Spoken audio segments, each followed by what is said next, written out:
I sort of was numb in that moment. I sort of just couldn't believe it was happening. We can have a sense of normalcy, and then we're reminded normalcy includes tragedies. I'm a rural hospital CEO, and any rural hospital CEO in the country is nervous about keeping their doors open. That's just our reality. Where you live shouldn't determine if you live. Tech industry should look more like America and less like an old boys club. I wanted to create a kind of like a safe and inclusive place for women to learn, to begin their road to coding. Hello, I'm Elizabeth Ruiz, and thank you for watching this half hour of news from across the country. We start by digging into some of the week's big headlines, including efforts to stop hate crimes against Asian Americans, plus the steps taken by some cities and states to declare racism a public health emergency. First, though, communities across the country are suffering after 2 mass shootings within 1 week of each other. Dan Grossman looks at how and why these recent shootings are different. First Atlanta, now Boulder. In less than a week, nearly 20 people have died at the hands of an active shooter in a public setting. For some, it can feel even more traumatizing this time around, as these were the first shootings of their kind in more than a year. As the sun rose, the horizon in Boulder, Colorado was shrouded in grief. Seen in front of the King Supers. As scenes of old play anew. It was just like fireworks were going off. Black vest, short sleeved shirt. I sort of was numb in that moment. I sort of just couldn't believe it was happening. Seth Howard saw it with his eyes, but felt something. We asked that question, how long? Something Pastor Randy Spalding and so many of us have been wondering for quite some time. I ask those questions like all of us do. I ask it in my particular faith perspective, but it's the same thing. Everybody's asking again, how long? Boulder and Atlanta are the first shootings of their kind since the pandemic started. The caution tape, images of sorrow, they're uncomfortably familiar, yet might feel different after months without mass violence during the pandemic. We can have a sense of normalcy, and then we're reminded normalcy includes tragedies. Elizabeth Sather is a licensed clinical psychologist who deals with law enforcement after tragedies such as these. She says re-experiencing traumas, even for us at home, can be harder because it's combined with the trauma of the pandemic. They will compound, and so the symptoms like depression, sadness, sleeplessness, trouble with your appetite, tendency to isolate, all those are multiplied. So the symptoms will be generally more intense, and they will occur much more frequently. It was just a night of really not knowing what was going on right across the street, right in my own neighborhood. For Seth, he experienced that new reality Tuesday. Just walking my dog in the morning, it's just not the same anymore. It sort of feels like it's been invaded in a way. It's always difficult. As did Randy. These are people that I knew. Knowing also the only way to a new horizon, a better one, will be by coming together as one. We'll cry together, we'll weep and we'll grieve, but we won't be alone. I'm Dan Grossman reporting.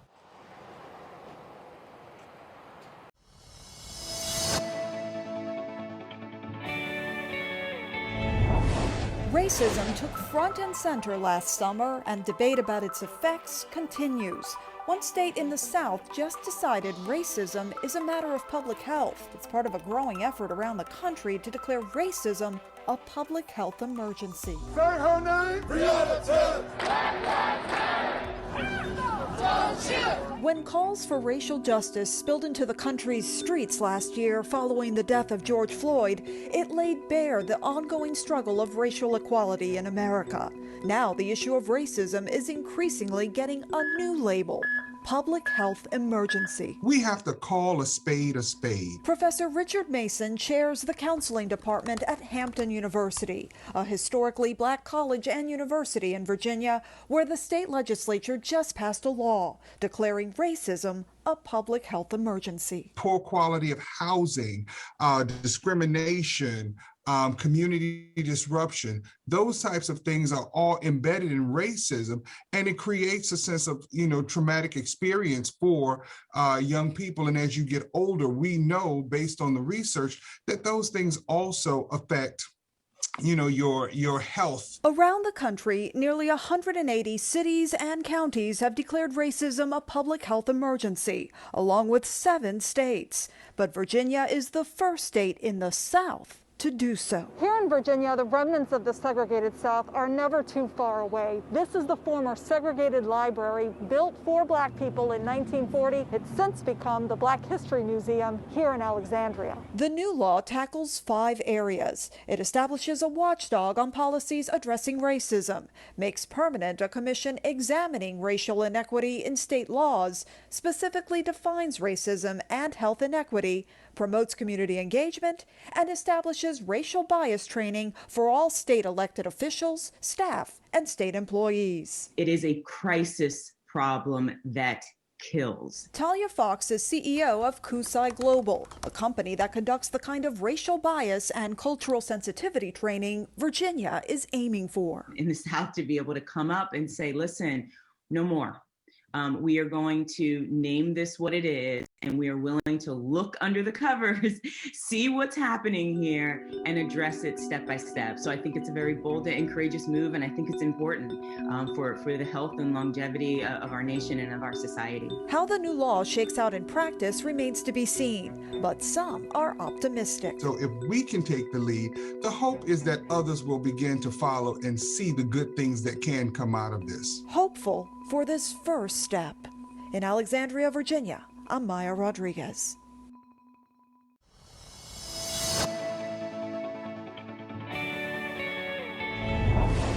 The Asian American community is hurting after a year with nearly 4,000 reported hate crimes. Now they're demanding change. It's literally killing our community. Literally killing our community. We are protecting the identity of this woman because anytime she speaks out against Asian hate crimes, she receives death threats. Automatically, someone wants to shut us down. Someone wants to silence us. Someone doesn't want the truth out there. But she says silence would be more dangerous. She's a part of the Asian American and Pacific Islander community, AAPI for short.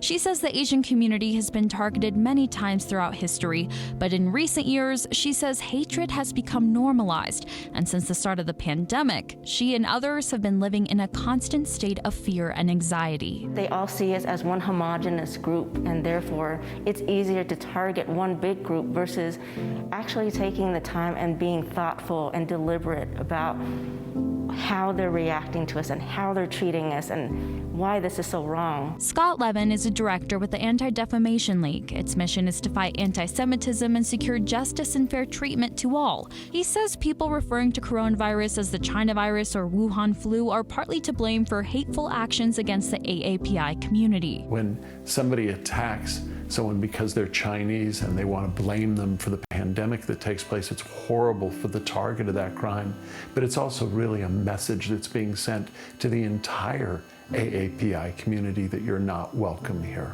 According to a report from Stop AAPI Hate, a national coalition aimed at addressing anti-Asian discrimination, there have been nearly 3,800 hateful incidents since March of last year. 68% of the hateful incidents and crimes against the AAPI community are against women. And what we're finding is that oftentimes those that commit hate crimes and hateful incidents do it against those that are perceived to be the weakest. In addition, it could be that women just are reporting these crimes more than the men are at this time. I'm glad that women feel the need and the anger and the confidence to show that in the way that they're comfortable and that they feel safe. And through reporting, perhaps we'll get more attention and resources to combat this once and for all. So what will it take to stop this hatred? The AAPI woman we can't identify says a good place to start is to condemn all hate crimes or hateful incidents. But for people to really come together, she says we need to be willing to go outside our bubble and connect with people of different cultures. It's really difficult to hate someone once you really get to know them as a human being and make that connection and hear their stories. The next step is having the political will to make a change. Thank goodness for these AAPI leaders in Congress who are taking that position to say enough is enough, we're doing something about it. Levin says the No Hate Act would offer resources for law enforcement to investigate and prosecute when hateful incidents turn into hate crimes. He says we may never live in a world with no hatred, but we can live in a world where hatred is frowned upon and in some cases punished. They don't really have the same sort of shame that there is for their hateful thinking, and I think what we really need to do is work on the culture. As the pandemic marches on, hundreds of rural hospitals are at risk.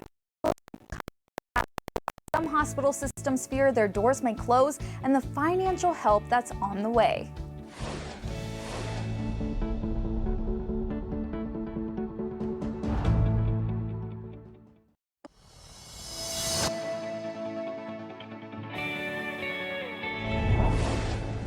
Welcome back. The newest economic stimulus bill includes money for hospitals. Without it, many rural hospitals will struggle to serve their communities. Chloe Nordquist explains how the money will help.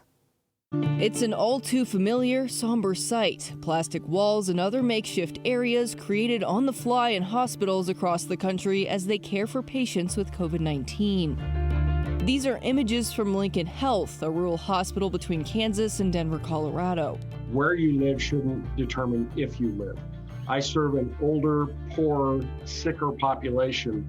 When you look at any of the statistics that come out of CDC, rural populations tend to have higher mortality rates. They tend to have lower life expectancy. They tend to have a higher frequency of chronic diseases. Kevin Stansbury is the CEO of Lincoln Health. He says hospitals have not only been hit hard with the virus, but the financial impacts as well. I'm a rural hospital CEO, and any rural hospital CEO in the country is nervous about keeping their doors open. That's just our reality.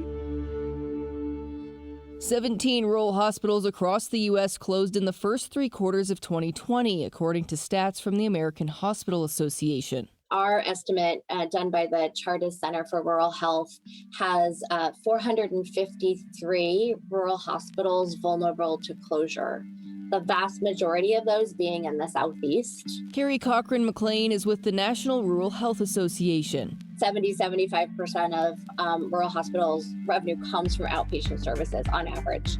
So if you look at having to suspend that revenue source for 2 to 4 and up to 6 months, that alone can have a big impact on facilities. Luckily, rural areas have received some help through the CARES Act last year and now money on the way through the newest stimulus bill. We don't know yet kind of what the parameters around that funding will look like. There have been a lot of bills with a lot in them. And so I think trying to kind of track on all of that is a lot for any kind of provider that is working day to day. It's not easy to figure out. We're really trying to understand exactly what the opportunities are within the new stimulus bill. Jody Schmidt is the executive director of the University of Kansas Health System Care Collaborative. Here in Kansas, we are second only to Texas in terms of the number of rural hospitals that are financial risk. I've not seen any clear guidance yet on what that takes to qualify for that money. We're certainly going to try to qualify for it if we do. As rural hospitals wait for more guidance on if and how to get additional funding, many are working to keep spikes in COVID-19 from happening again. For Lincoln Health, that looks like telehealth visits, reminding people to social distance, and getting those in the community vaccinated. Kevin says they're reaching about 55% immune in the community, a combination of those fully vaccinated and those who have had the disease and recovered. We've seen a real drop. It's really gratifying to see the community come together. I'm Chloe Nordquist reporting. Next this half hour, suffering from vaccine guilt. Why one expert says there's no reason to feel guilty about getting the vaccine before others. Plus, support for patients who are still recovering from COVID-19. How some already vaccinated people are stepping up and filling a huge void for patients still in the hospital.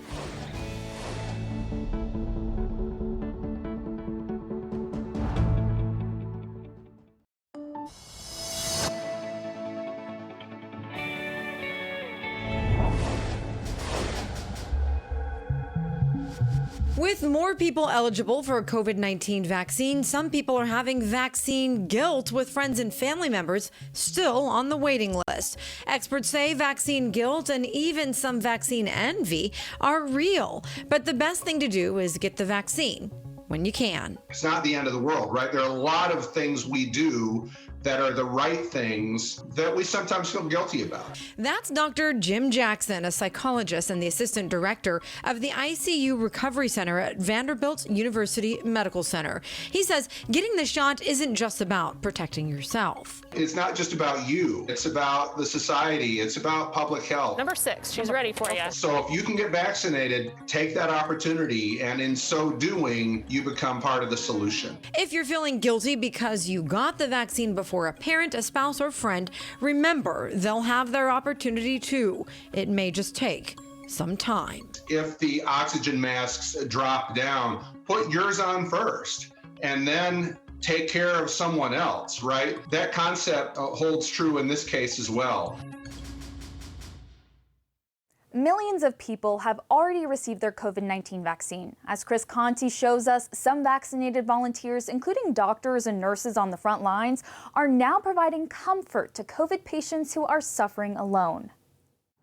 I think it's been enormously stressful. Both inside and outside hospitals across America, a certain sadness has hung heavy this past year, much like a dark gray cloud. When the virus came along, instantly we couldn't allow patients to have visitors in hospital because it was too risky. As an anesthesiologist, Dr. Ben Moore and his colleagues have been worked to the brink of exhaustion, but reinforcements have started to arrive in the form of the COVID-19 vaccine. The biggest side effect I had was just a great sense of hope. I mean, that's why I felt as soon as I got that. After receiving his second dose back in January, Dr. Moore began to wonder. I really started thinking about what does this now mean for me and the rest of society, really. Fully vaccinated, Dr. Moore started coming back to the hospital after hours and visiting COVID patients, not to perform procedures, but to simply sit with them. And it really helps. The patients really respond to it because they are lonely.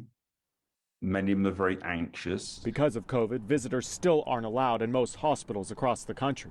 So instead of suffering in solitude, Dr. Moore is offering patients his time. To hold their hand, to sit with them, to chat with them, just having that physical presence in the room, I think has a huge importance. This whole thing has really resonated with Dr. Moore's colleagues, so much so that he now has a running spreadsheet of more than 45 volunteers willing to donate some of their time. There is no reason why other places cannot run a program like this. Dr. Moore took this video of volunteers doing this on their own time, still in full PPE to be safe.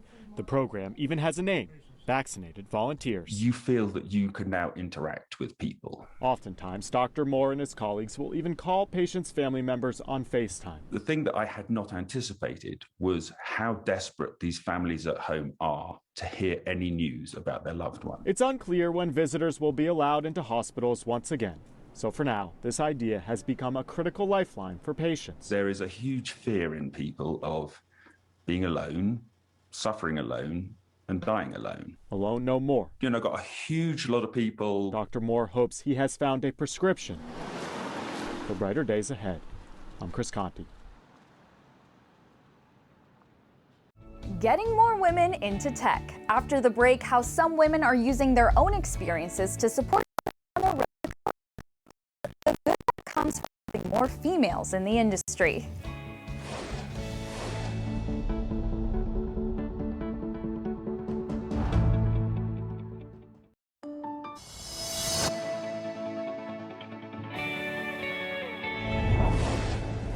Thanks for staying with us. Tech is the fastest growing industry in the U.S., but women remain highly underrepresented in the industry. Bo Evans introduces us to a group of women who are trying to delete the gender gap behind the keyboard. There's always a need for more women in tech. This isn't I was working in tech marketing and wanted to transition over into becoming an engineer. She decided to make a jump into software engineering. But when she started a coding boot camp, she was one of just a few women. I went through the Hack Reactor and Galvanize software engineering program in New York in 2019. When I was going through the program, there wasn't very many women in any of these programs or in tech in general. A study by McKinsey & Company shows women make up only a quarter of the workforce, and other statistics show they make up just 14% of software engineers. Now she's created a support group within Galvanize, the company that runs world-famous coding bootcamp Hack Reactor. It's a space where women can share their experiences, mistakes, and questions with other women. I wanted to create a kind of like a safe and inclusive place for women to learn, to begin their road to coding. The road that has allowed Cindy Ryu to make a career U-turn. And shortly after graduating, I started to work as an environmental consultant. I ended up getting laid off due to COVID. I've always been interested in coding, never really had any experience with it. So I decided to apply to Hack Reactor, and I'm currently a part of their Austin cohort. It's part of an effort by Galvanize to increase diversity in tech. We still have only 24% of computer scientists that are women, and despite women making up half the workforce, this number is abysmal. Sam Klein is the Director of Diversity, Equity, and Inclusion with Galvanize and says the spaces created by people like Kelly are important to getting more women into tech. The tech industry should look more like America and less like an old boys club. The hope is that groups like the one Kelly started can create a more equitable space for women in tech. I really wish when I was younger I did have a role model who looked like me, who I saw was like successful and like in a leadership position, or not even a leadership position, just like even very low on the totem pole, but like in the industry. It's been really cool to see women get excited about tech and not be intimidated by it. There are plenty of women who are available as part of this workforce, and it's time for us to be more invested in ensuring that we not only attract those individuals into tech, but also that we retain them. I'm Bo Evans reporting. There's another half hour ahead with news stories on the pandemic. While some people are grateful for relaxed guidelines on masks, other people have nerves about the idea of unmasking. We'll also share how Goodwill is helping thousands of people find jobs across the country. Plus, are you ready to travel? We'll have how the industry is bouncing back. Those stories and more are coming up. I'm Elizabeth Ruiz. Stay with us.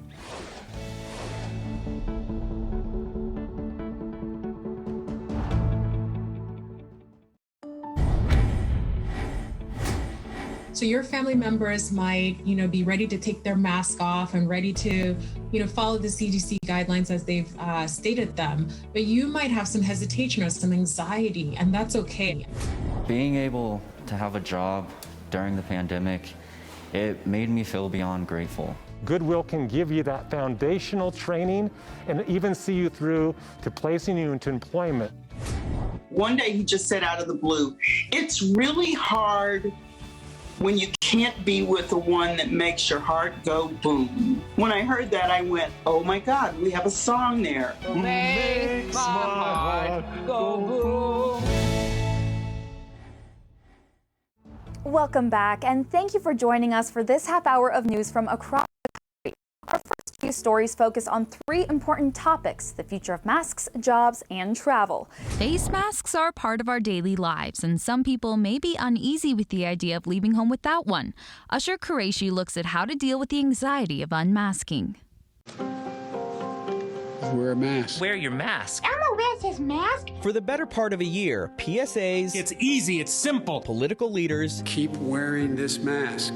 And health experts. I often myself wear 2 masks. Have been urging Americans to don cloth face masks to slow the spread of COVID-19. A lot of us have been able to do that, condition ourselves to this new type of behavior of I get my purse, I get my car keys, and I get my mask. Dr. Adiranke Pedersen is an instructor of psychiatry and behavioral sciences at Northwestern University Medicine. She says while the latest CDC guidelines say it's okay for fully vaccinated people to gather with one another indoors without a mask, it may take some time to process that. We have to acknowledge the fact that our bodies might not respond to that intellectual and logical recommendation right away. Like grief, she says everyone's experience and comfort level will be different. So your family members might, be ready to take their mask off and ready to, follow the CDC guidelines as they've stated them, but you might have some hesitation or some anxiety, and that's okay. Add to that, a lot of people are still vaccine hesitant. According to Pew Research, while more Americans say they plan to get vaccinated, 30% still say they don't plan to. While we will continue to push vaccinations and, encourage people to get vaccinated. At the same time, each person is going to be experiencing kind of a different social context when it comes to their families and when it comes to work. 57% of Americans say they believe it will be a year or more before things get back to pre-pandemic normal, including 14% who expect it will take more than 2 years. Pedersen says it's important to acknowledge that everyone is experiencing this pandemic in their own unique way. I really encourage people, if you have a family member or coworker who says, I still would like us to keep our mask on for now, I think it's okay to say, well, let's delay this next step. In the end, experts say we're all in this together, and one size does not fit all. In Chicago, I'm Usher Qureshi reporting.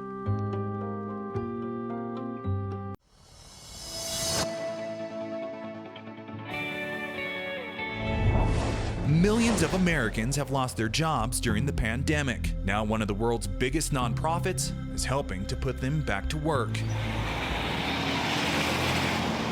Having so many people lose their jobs during this time is heart-wrenching.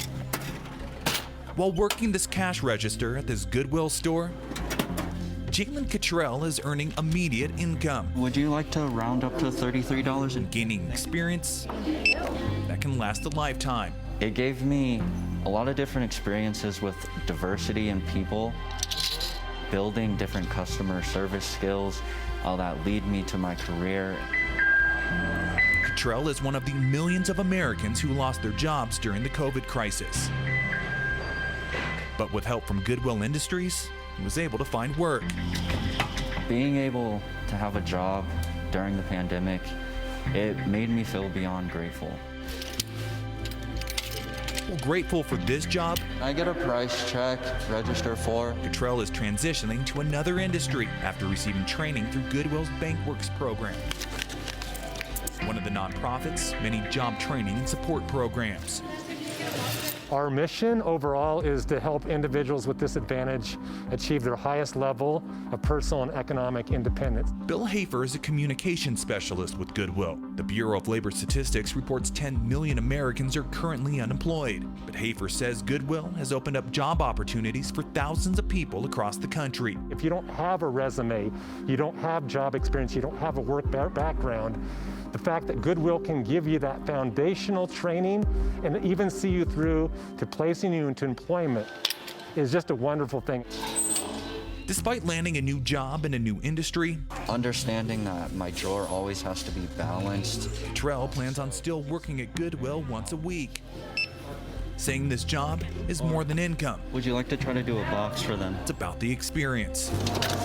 To work at a Goodwill Center is a place of growth, and it's a place where you can aspire others, and the other people in this community will aspire you. I'm Kai Beach reporting.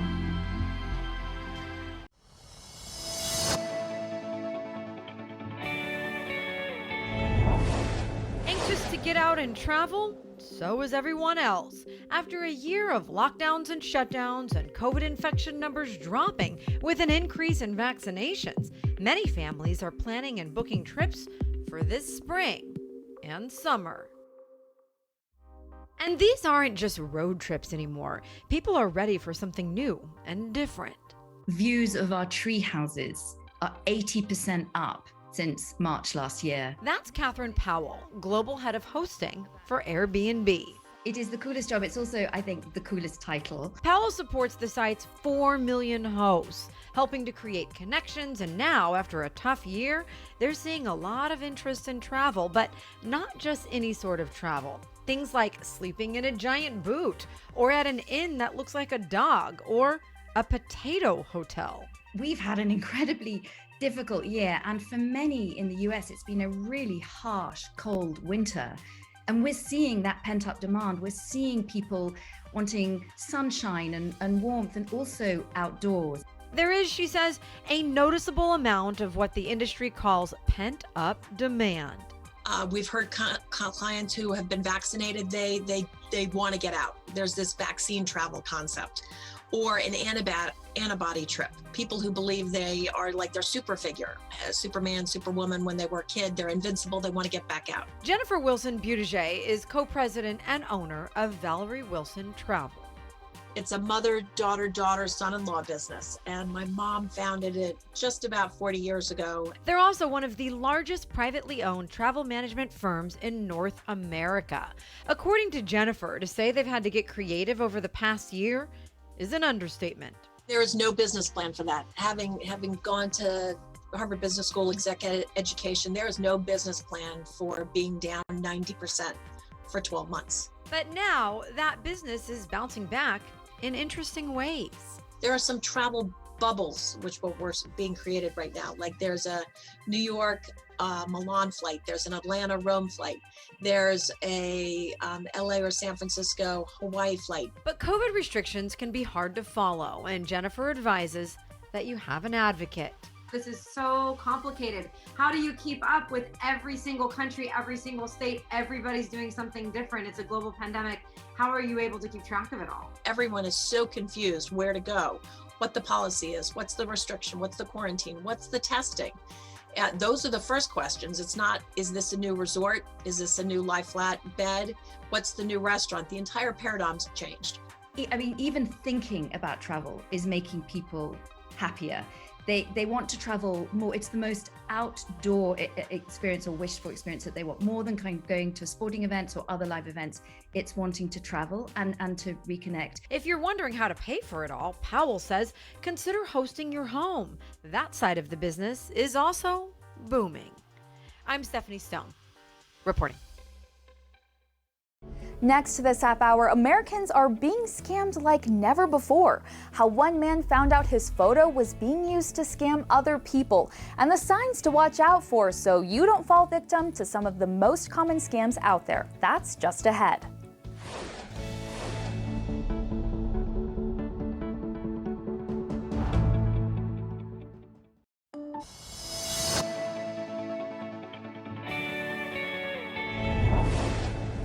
Welcome back. 2020 was a record year for a lot of things, including scams. According to the Federal Trade Commission, we were scammed to the tune of $304 million last year. That's a 50% increase from 2019. Stephanie Stone reports that a lot of it stems from what we do online. You know, I'm getting 10 to 20 notifications a day that my identity is being used all over the world. Tom Ernsting is stuck. He needs his social media following to keep his modeling career current, but that huge following has been quite the source of grief.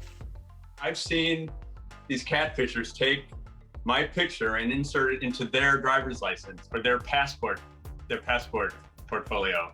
And they're very great at photoshopping, and you would never know that it was a fake. Basically, he's been catfished, which means people are using his pictures and pretending to be someone they're not online. I am the face of a lot of scams. I haven't fallen victim to a scam, but my identity is used all over the world to scam women, primarily women. And he's got the emails and letters to prove it. Some of those victims eventually did their homework and found the real man behind the picture.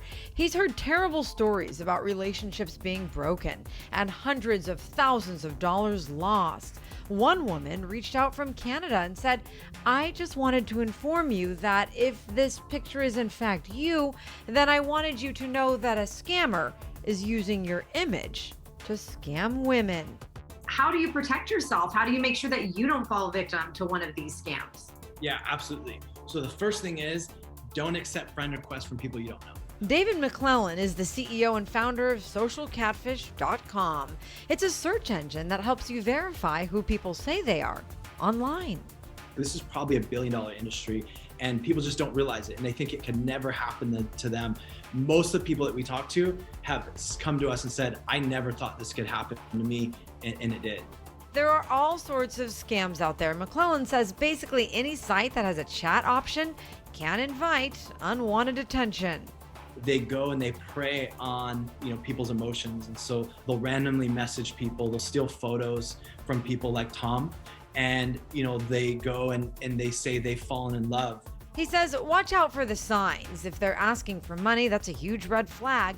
If they consistently use broken English, you're likely dealing with a scammer in another country. He says do your research before you engage. I believe there are groups of people around the world just sitting in a room using my pictures and coming up with identities and just reaching out to basically women between 45 and 55, single women who are, they're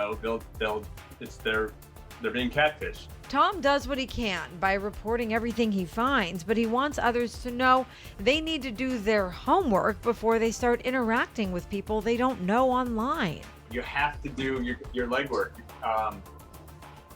I know, immediately Google search my picture or the person's picture.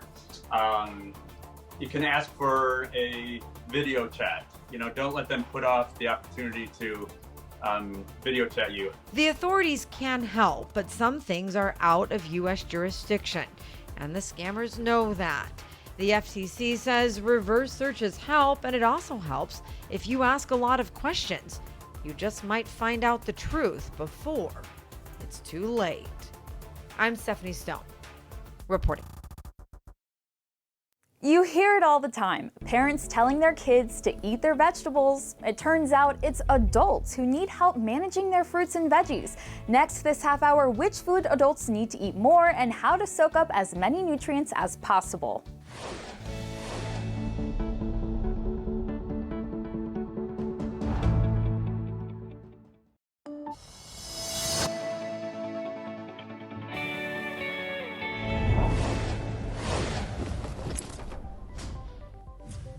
Spring is here, and it's time to start thinking about planting.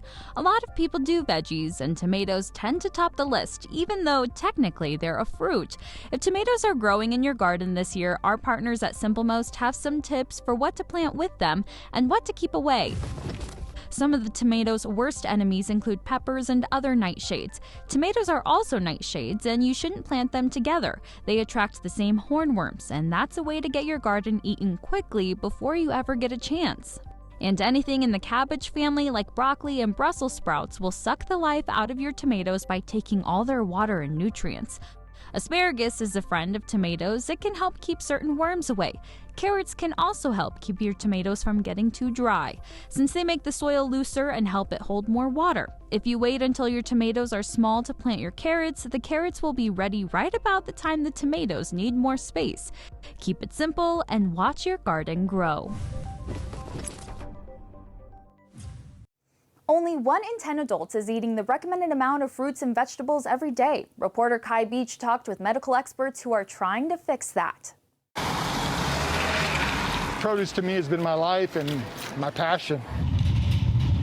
Working in the grocery industry for more than 40 years, these are just the Halo Clementines. Mike Miranda knows the power of produce. For the older people like myself, it is crucial that we eat more fruits and vegetables to have that strong heart and the energy that we all need.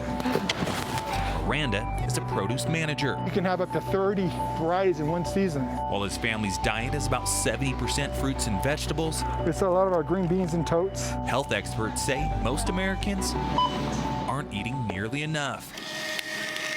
Everybody should be aiming to get 5 servings of fruits and vegetables per day. Dr. Ann Thorndike is with Harvard Medical School. She says new research from the American Heart Association shows eating 2 servings of fruit and 3 servings of vegetables per day help people live longer, healthier lives, while also lowering the risk of several chronic diseases. But the benefits only happen if this diet is done consistently. And I think that's the trick. This is something that you need to do every day. It's not something you do once a week. Thorndike says while fresh, frozen, and canned produce all have similar health benefits, all varieties don't have the same nutritional value. Starchy fruits and vegetables do not confer the same benefit. So when I say starchy fruits and vegetables, I mean corn and peas and white potatoes. Some of the best produce to eat are green leafy vegetables and citrus fruits, especially if eaten whole. Whereas juicing actually extracts essential vitamins and minerals.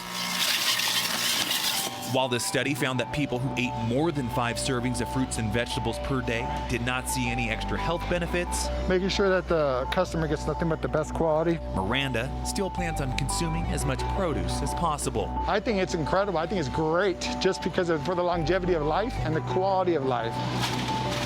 I'm Kai Beach reporting. Even during a pandemic, love conquers all. 'Cause you make my heart go boom. 2 artists with disabilities fell in love before the pandemic, but they've been separated since. Coming up, how they're using art and music to stay connected to one another.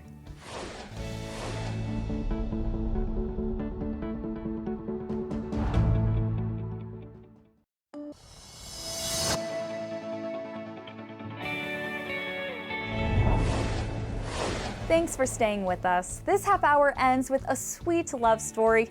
Prior to COVID-19, 2 artists living with disabilities found love. They've kept their relationship alive during the pandemic through theater and virtual video chats. Hi, my name is Sam. Hi, my name is Jewel. Pure soul, capture her now. Jewel Munch and Sam Vidine are professional artists. They act, dance, and sing at Interact Center for the Visual and Performing Arts. It's a one-of-a-kind center where artists living with physical or cognitive disabilities have the opportunity to create and perform original works. Jean Calvert is the founder and artistic director. We do shows in major venues like the Guthrie Theater. We've toured nationally and internationally, and we've been around for our 26th year. Jewel is living with Down syndrome and Sam is on the autism spectrum, but they prefer to be recognized for their talent. If you're psychic for slapstick, it's a stick in the mud. They both take their jobs very seriously, but outside of work, Jewel and Sam have found love. I remember the summer of 2018, he wrote me a card saying he has a crush on me. Sam confessed his love to me by calling me on the phone. Jean says the two make a great pair. I was really happy because that's hard to do, for everybody to find a good relationship. But in the disability world, you just got that many more hurdles sometimes. They started dating September 7th of 2018, and they've been inseparable since. We tell each other about how cute we are because of love names like Buttercup, Cutie Pie. And we like going on dates and restaurants and watching a movie together. We like supporting each other and cuddling. We did the cuddling thing before the COVID hit. As much as they love physically holding each other, Jewel and Sam haven't been able to spend time together in person for more than a year. Sometimes it's been hard. We do the best we can and we have virtual dates on holidays or and my birthday and stuff. Their loving relationship has continued virtually, but Jewel admits he misses comforting Sam in person. One day he just said out of the blue, "It's really hard when you can't be with the one that makes your heart go boom." And I thought, when I heard that, I went, oh my God, we have a song there. I hug you so much 'cause I love you so much. Those sweet words are now lyrics in a song for their next performance titled Zoomtopia, a series of stories about how artists at the company have handled the pandemic. Makes my heart go boom. The show is expected to open its virtual curtains in June. We're looking forward to doing this scene together because we've been working so very hard on this. And the two will continue to love each other through the screen until they can meet in person again. I love you so much, yes I do. I miss you too, and you know that I do, 'cause you make my heart go boom. You can't help but smile after that. Thank you so much for joining us for this half hour of news and storytelling from across the country. I'm Elizabeth Ruiz. Enjoy the rest of your weekend.